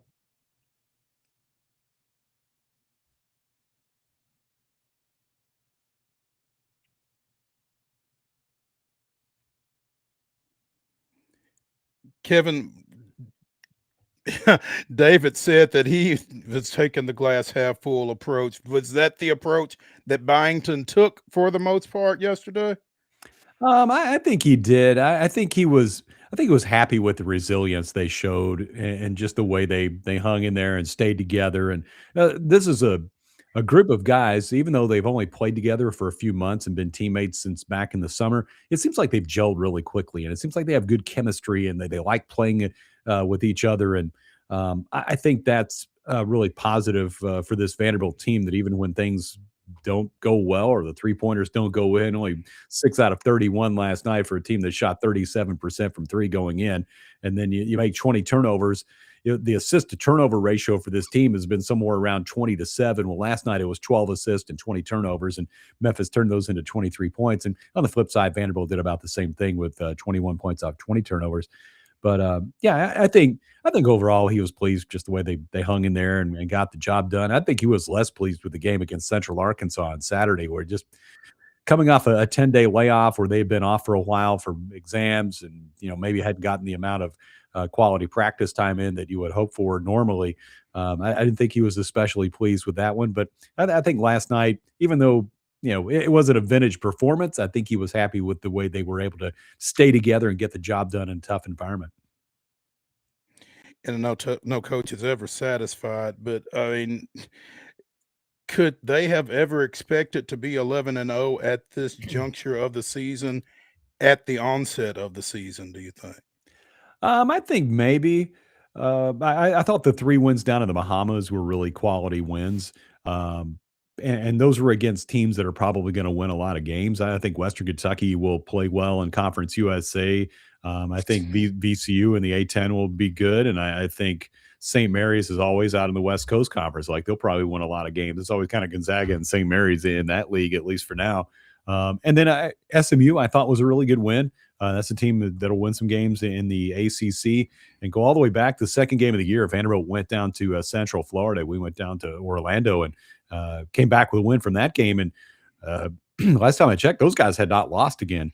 We played a lot of teams that have been undefeated going into the matchup with Vanderbilt, and the Commodores have been able to win them all so far. And I think it'll be another tough test on Sunday. Like, if make it through that one, I think Wake Forest is going to be a really big challenge.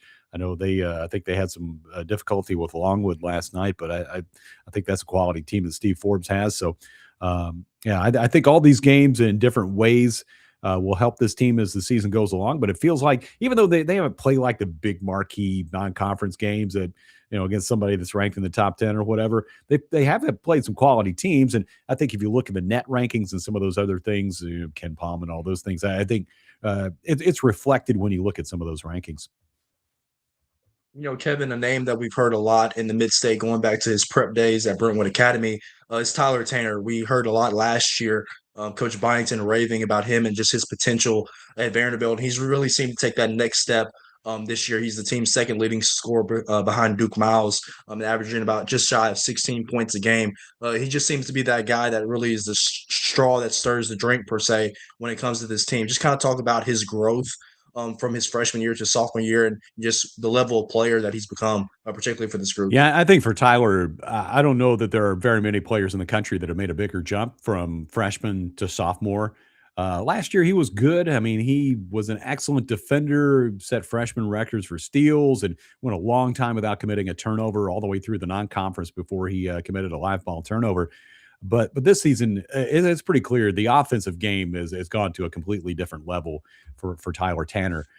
Shooting the threes, looked really confident shooting the ball. I mean, he's been, I think, around 40%. I'd have to go back and look. Went 2 for 6 last night. He scored 16 points, ended up 7 rebounds, 3 assists. It feels like every game he fills up the stat page. I have to go back and look at the box from last night. He had 4 steals as well. He played 41 minutes in that game, and just plays at such a high level, high energy. He's fun to watch too. I mean, these guards, we talked about Memphis creating turnovers. Vanderbilt's guards can really create turnovers as well. And Tyler is one of those guys that always feel like he's in the middle of everything. And it feels like he's everywhere at times on the court. You'll see a loose ball, and there he is to grab it or to start the break or to be on the receiving end of a pass for a dunk.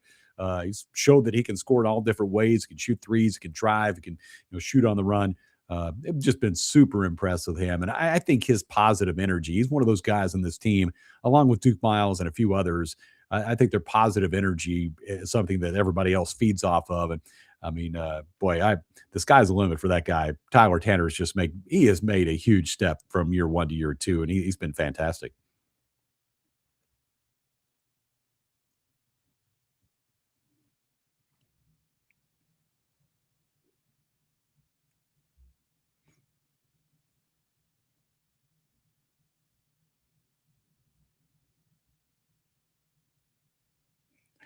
Meanwhile, another undefeated team takes the floor for Vanderbilt tonight as the women take on Albany, trying to get to 11-0 as well. Great start for Shay Ralph's bunch. Yeah, Mo, they've really played well. Obviously a lot of it starts with Michaela Blakes. I mean, it feels like you can pencil her in for about 28 points pretty much every time out. But yeah, they're good too, and they've added some pieces that are really impressive. But they've also brought back a few. Having Sasha Washington back, to me, is a big addition. Bringing back a player that was already part of your program going back a couple seasons. But yeah, I've really liked what I've seen from that team so far. I thought they were impressive on Monday, beat South Florida.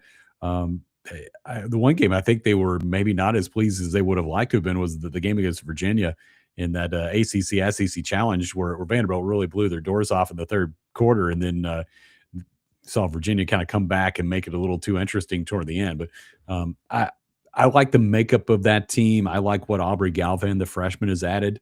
You got 4 players averaging in double figures. So, man, you're 10 games into the season, and Michaela Blakes is averaging 25 points. She's already gone over 1,000 points for her career. She did it in like 43 games, which is that's insane. I mean, I think the next best in Vanderbilt history was like 57 games. I think Chantel Anderson did it, back in the early 2000s. So she is spectacular. I mean, she she's one of the best players in the country. I mean, if you're putting together an All-American team, Kayla Blakes is going to be on your squad. But they have a lot of firepower. Justine Passat's been really good. Talked about Aubrey Galvan, and again, having Sasha back is big just for some inside presence, rebounding power, and block shots and steals and all the things that she does defensively. So I really like this team. Shea's done a great job. They've been to the tournament back-to-back years. There's no reason to think they won't continue that streak this season. But I think they are also ready to take a step forward and get to the tournament, win some games, and make a good postseason run in March. But it feels like this team is right on track, off to a great start, ranked inside the top 15, and as we speak, 10-0, trying to go to 11-0 tonight. It was announced earlier this week that the 2025 Vanderbilt Athletics Hall of Fame class will be inducted in late February. It's a 14-member class, including 4 posthumous honorees, Rabbit Curry and Jack Jenkins, and Phil King from football, and from University Administration, Madison Surratt. But Tony Kemp was a name that kind of jumped out at me for obvious reasons, but also Ronnie McMahon, Jamie Winborn, and Alama Matthews from football. It's a nice list here. Christina Fogarty from the women's basketball program. A lot of sports being covered here with this induction that will take place on February 20th. And it's kind of amazing to think that Tony has been out as long as he has. It really is. And I've really enjoyed getting to know Tony Kemp a little better here in just the last year or so. He came and did some games with us on TV. And I'd met Tony when he played at Vanderbilt or after that, when he's been around a little bit. But to be around him and understand what a great person he is, in addition to being a terrific player and a major leaguer for several years, and having the career that he had, really happy for him. And he's a lot of fun. We had a great time doing games with him. I hope he'll come back and do some more. He's got a taste of calling games in the big leagues with the Athletics. But man, you think about what a fantastic player he was. Guy who made a position switch during the middle of his college career and didn't miss a beat. I mean, we saw him play some of the outfield. We saw him play some at second base. Of course, was part of Vanderbilt's first ever College World Series team in 2011. In fact, he was the first batter at the new, what is now, I guess, is it TD Ameritrade or Charles Schwab field. He was the first ever batter in the College World Series at a game there. And we were talking about that experience when we had him on back last spring. But gosh, I can remember when he played for Centennial. I think I might have even called some football games that he played in when he was a high school player. It's funny, and Mo, I know you feel this too. It's funny to see guys who maybe are really good in baseball, like a Tony Kemp or Sonny Gray, who are also fantastic football players. And think about how good they were on the gridiron too. And you see those guys get a little older and the kind of careers they have. It's pretty special. But you look up and down this list, and there are a lot of terrific players. And gosh, I remember seeing Jamie Winborn play and Ronnie McMahon, as he talked about, and on down the line. Christina Fogarty was a fantastic player, and she's been a part of the program here for a long time too. So it's a great list. That's always such a fun event. I usually am part of the group that helps put that on as the MC. I have like the easiest job. I just kind of introduce the inductees, but it is cool. It's really fun to get to know those people, and learn stories about athletes that maybe you didn't know that much about, or people who worked in administration. It's always really, really cool to be a part of that. It's a big week for Ronnie. They retired his number at his middle school down in Athens earlier this week, I think. Oh, yeah? So, so Mac getting a lot of love these days, and it's great to see. Again, as you look down this list, and inevitably, Kevin, as you consider halls of fame induction classes and that kind of thing, there are folks, it's like, how is it that they're just now getting in? And it kind of feels like maybe Alma and Jamie were a little overdue. Yeah, I was actually kind of surprised that Jamie Winborn wasn't already in there, and Alma also. Gosh, those guys are great players. Matthews back in the early '80s, and Jamie, late '90s, maybe early 2000s. I remember him playing and outstanding on the defensive side. But yeah, there are always some that feel like maybe they have slipped through the cracks over the years, and then you have some that are a little bit on the younger side that are part of it too. So it's neat, and it's always just kind of like I say, it's just really neat to spend time with those people and hear about their experiences and the fun times, and maybe just some off the beat stories that not necessarily from a championship game or something like that, but just from fun experiences that these people had during their time at Vanderbilt. Kevin Ingram of the Vanderbilt Radio Network joining us here on Main Street Sports today, presented by the Tennessee Orthopedic Alliance of Columbia. Yeah, the awards continue to come in for Vanderbilt football. Clark Lee is among 5 finalists for the Bobby Dodd Coach of the Year award. And, I don't know how he couldn't win it, but he's a finalist for sure at this point. That's another great honor and another well-deserved honor, feels like. It is, Mo, and he's won a few of those already. He won SEC Coach of the Year for the 2nd year in a row, and that's some pretty select company right there when you look at who all's won that award in back-to-back seasons. But yeah, it's I think well-deserved for Clark. He's done a great job. I mean, he took this program and this team to new heights this season. First ever 10-win year and 6-2 in the SEC, which I think is about as remarkable as going 10-2 overall.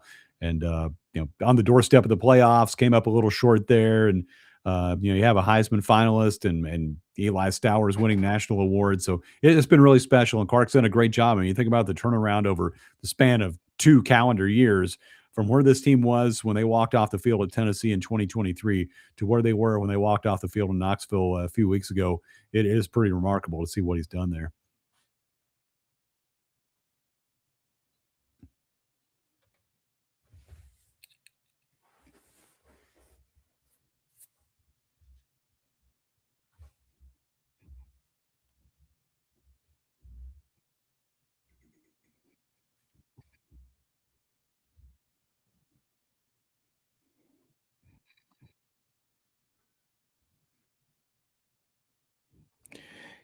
He's a finalist along with Signetti, Day, Joey McGuire from Texas Tech, and Kirby Smart. They'll announce it leading up to the Peach Bowl. Heck of a Final 5 there, but you feel like he's done as good a job as any of those guys.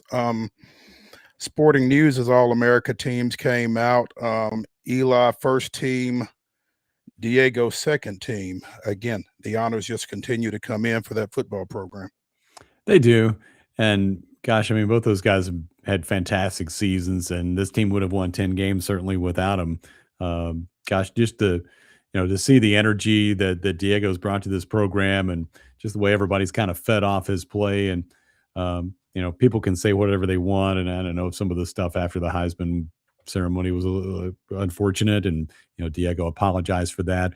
But I think that when you look at his impact on this team and this program over the last couple of seasons, it's hard to deny what he's been able to do here. And accounted for over 4,000 yards this season and 36 touchdowns. And again, just his competitive spirit and energy have added so much to this team and this program. And Eli Stowers, I mean, he's such a reliable pass catcher and great target and good athlete. And he's a pretty remarkable story too. I mean, you go from guy who, coming out of high school as a quarterback, and then you change to a different position and end up being one of the best in the country playing tight end, and now has a chance to be a really good draft pick. And he's going to make a good player for somebody in the NFL where, pass catching tight ends are certainly at a premium in that league. So yeah, I think both those guys, they've just had great seasons, not just this year, but last year as well. And they both took another big step forward this season.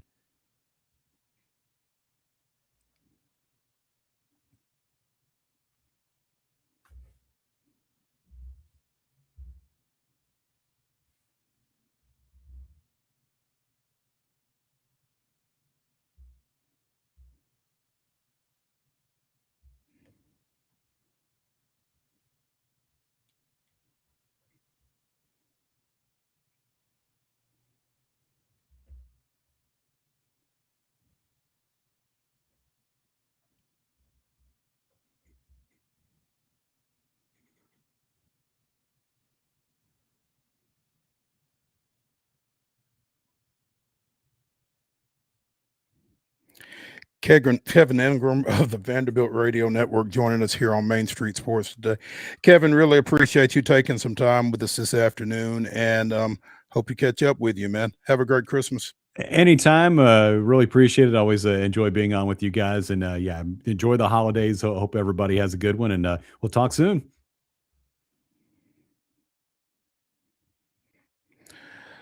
Let's take our final break here on Throwback Thursday on Main Street Sports today, presented by the Tennessee Orthopedic Alliance of Columbia. We'll come back and we'll get into the grab bag to finish things up. Stick around.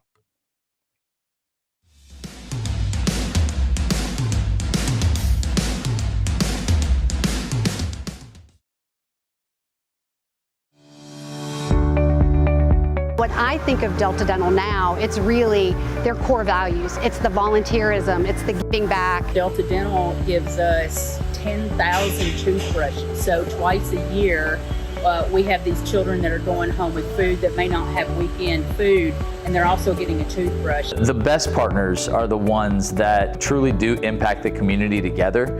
And I don't think there's a better example of that than our partnership with Delta Dental.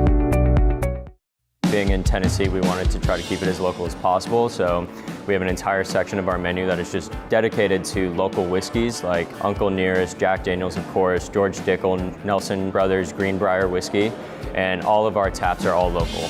From 2 o'clock until midnight, we've got food every day for you guys. A good handful of appetizers, some entrees, and a couple salads and things like that. My name is Ethan Kanata. Please come down and see us at the Pick Lobby Bar here at the Omni in Nashville.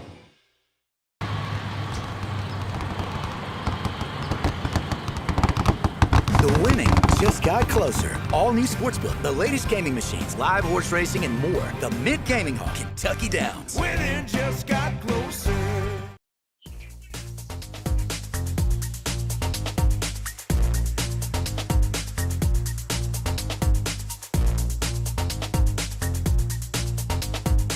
It's the final segment of Throwback Thursday here on Main Street Sports today, presented by the Tennessee Orthopedic Alliance of Columbia. That's David Wilson. I'm Maurice Patton. Preds at Bridgestone dropped a 4-1 decision to Carolina last night. Carolina gets on the board early in the first and then picks up another couple before Nashville finally scores on a Forsberg goal in the third. But just another of the downs that the Predators haven't had a whole lot of late, but certainly suffered one last night. Yeah, we jinxed them yesterday on the show, Mo. We were talking about how they had scored four goals in four consecutive, or at least 4 goals in 4 consecutive games, and now just one last night. Just kind of Jekyll and Hyde approach with this team. We talked about it with Teresa Walker yesterday with the Associated Press. She just wants to see more sustained period of better play from this group. They were 7-3 of their last 10 going into last night.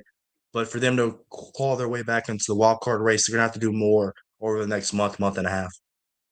Yeah, with that one, they moved to 13, 16, and 4 on the season. So creeping ever closer to the 500 mark, which, given the start to this season, not sure that anybody would have expected to see 500, but, kind of moving in the right direction, I guess, even with the loss.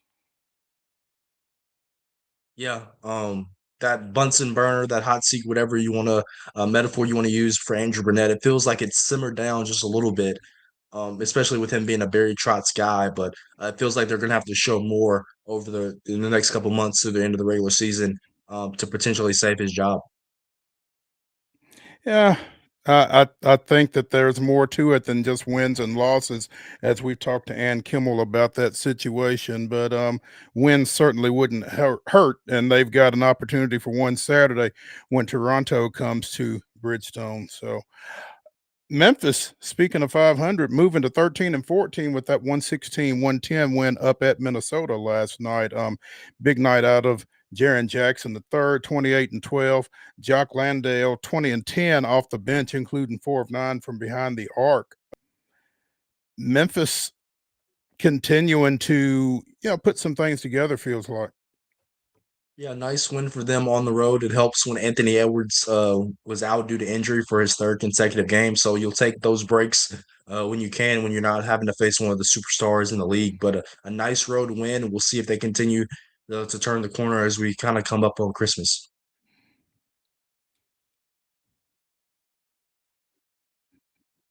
Yeah, they've got Washington coming to the FedEx Forum over the weekend, and to your point, that shouldn't hurt in their chances to continue to be on a roll there.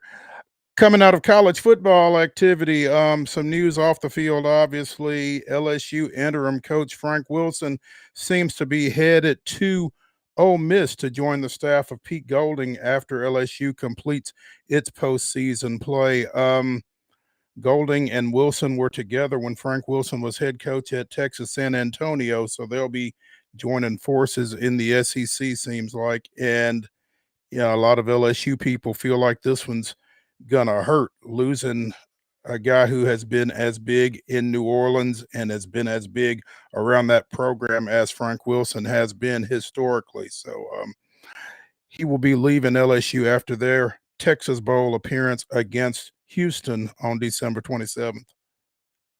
Yeah, the back and forth continues between LSU and Ole Miss. Those two can't stay away from each other, both on and off the field. So, yeah, Frank Wilson's done, a really good job kind of keeping things together with that team after they fired Brian Kelly, after their loss to Texas A&M down in Death Valley. So, Pete Golding assembling a nice little staff around him. Obviously, there's going to be a lot of expectations for Ole Miss, particularly for them coming off a playoff appearance. And so we'll see what Pete Golding can do in his first full season next year, but they got business to take care of on Saturday when they host Tulane.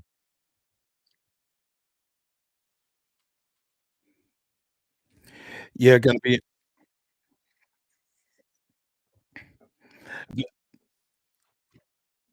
They do indeed have business to take care of against Tulane, and I don't know what the level of pressure is or what the level of expectation is. I mean, Ole Miss handled Tulane during the regular season, but they've done a lot here since then. I don't think. I mean, I think Ole Miss is still expected to win that ball game. I don't know if there's any grace shown to Golden if they don't, but it'll be an interesting matchup there, just with the obvious coaching change and everything else that's going on. Portal news: Missouri quarterback Bo Pribula is heading into the portal again. Only spent the 1 year at Missouri, coming in from Penn State. Interesting move with his midseason injury and everything else. Yeah, absolutely. This was a guy that spent a lot of time for Eli Drake went under center. We saw him get hurt, I believe, in that Vanderbilt game when they were here in October. So interested to see where he lands here. Mm-hmm. There we go. That's going to do it for the Throwback Thursday edition of Main Street Sports Today, presented by Tennessee Orthopedic Alliance of Columbia. Be sure and come back and join us tomorrow at 2 o'clock. We'll see you then.